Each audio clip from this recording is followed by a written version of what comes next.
Hindi madali ang mamuhay sa Amerika. Dapat alam mo ang gawin ang mga bagay ng mag-isa. Kaya guys, share ko sa inyo a day in my life in America. Oh my God, I heard something. Parang, oh dear. Paano ko na papasok? Ang laki. Diyos ko, hindi ko naabutan yung FedEx, dear. Hey, I heard you coming. Can I ask you a favor to please? I'm just living here alone, so.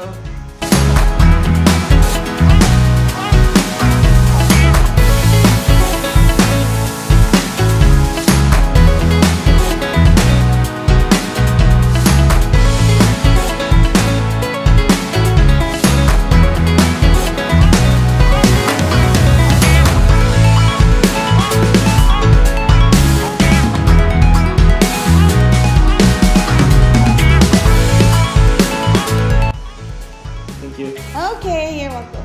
Thank you. Oh my gosh, look at that! Yay! Go, thank you, FedEx.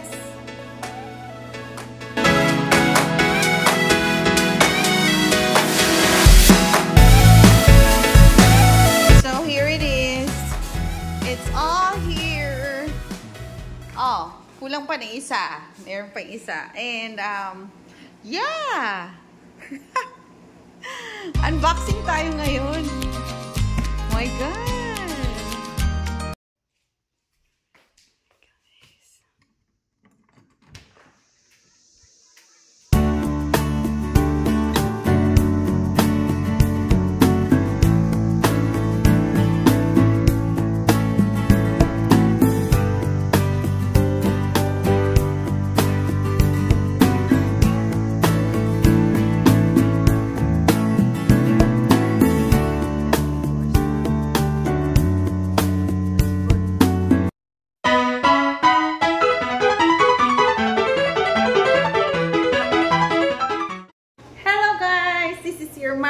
Once again, and welcome to my channel. And it's Friday. It's my day off. Yes, first day off po natin, and it's a good thing because lahat po ng in-order ko sa Amazon, dumating siya ngayon kung kailan day off ko. Kaya naabangan ko siya. And pinapasok ko lahat ng ito sa aking apartment. Kasi yung FedEx, pag nagde-deliver sila, nasa labas lang ng doorstep talaga. Eh, ang lalaki ng mga ito. Kaya guys, mag-unboxing tayo ngayon. And, ito lang masasabi ko, ang dami ko natutunan dito sa transition ng buhay ko. Hindi sa pagmamayabang, I'm not bragging, but I live in the Philippines. I have a comfortable life in the Philippines in the sense that meron po akong PA. Hi! Shout out po kay Yaya Bell. She's been with me for 10 years. Yes, 10 long years na po. And na-miss ko siya sobra. Kasi, for example, pag galing ako ng work, tas gagarahe ako, hindi pa ako nakakababa ng sasakyan ko. Andyan na siya. Tapos, binubuksan na niya yung door, bit na niya yung handbag ko, yung baonan ko, and pagpasok ko pagpasok ko sa bahay, ando na yung pagkain ko, ganun. Pero dito sa Amerika, nanibago po ako. Hindi naman sa lumaki akong ganun, ha? Pero, tinuruan din naman ako ng parents ko how to live on my own. Kasi, ilang years din akong nag-college na malayo sa amin. So, ako lang din mag-isa. But then, yun nga, yung yaya ng mga anak ko, dahil lumalaki na yung mga anak ko, ayun na, parang declaring independence na sila. Parang naging personal alalay ko na lang si Yaya Bell. Shoutout na, miss kita! Kasi dito, pag uwi ko galing sa work, bit-bit ko lahat. Tapos, minsan masakit na yung mga kasukasuhan ko sa mga binibitbit kasi I am living in the third floor of the apartment and lahat ng mga grocery ko, yung tubig and all, dapat kong iakyat. Kaya ayun, kailangan ko sana ng katulong pero wala si Yayobel para to do it for me. But anyways guys, it's a great transition and it's a way of like adapting dito sa US that you have to do it yourself. Anyways guys, I'm so excited to do this. Our first parcel of the day. Ito po, ang laki! So, ayan guys. Our first box. Woo!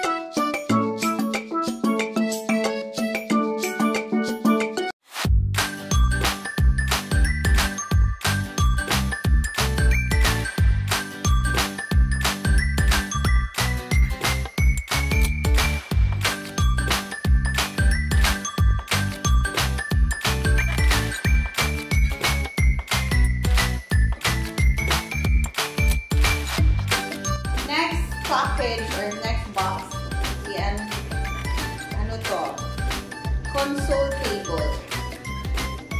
So, I really wanted my place to be cozy, and I am embracing the Scandinavian Nordic kind of theme. Hindi siya yung madaming hindi siya yung maraming decors. Ano siya, parang minimalist lang din. So, I want it that way. So, yun, kasi bigahan. Bigahan. So, bakit mo? Ayan. Thank you nga pala. Ay, eto ko. Ay. So, ganun ko lang din. Ako lang ganito, kaya.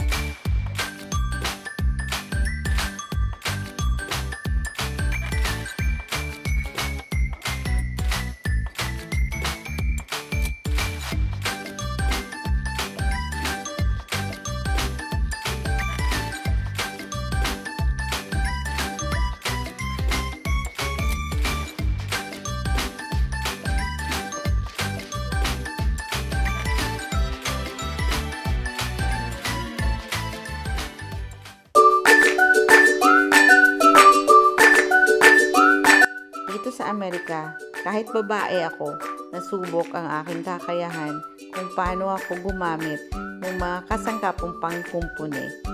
Kasi kung hindi nyo natatanong, ang aming pamilya ay minsan nagkaroon ng maliit na negosyo na motor parts at may shop din kami. Kaya nung una, hindi ako marunong gumamit ng mga yon.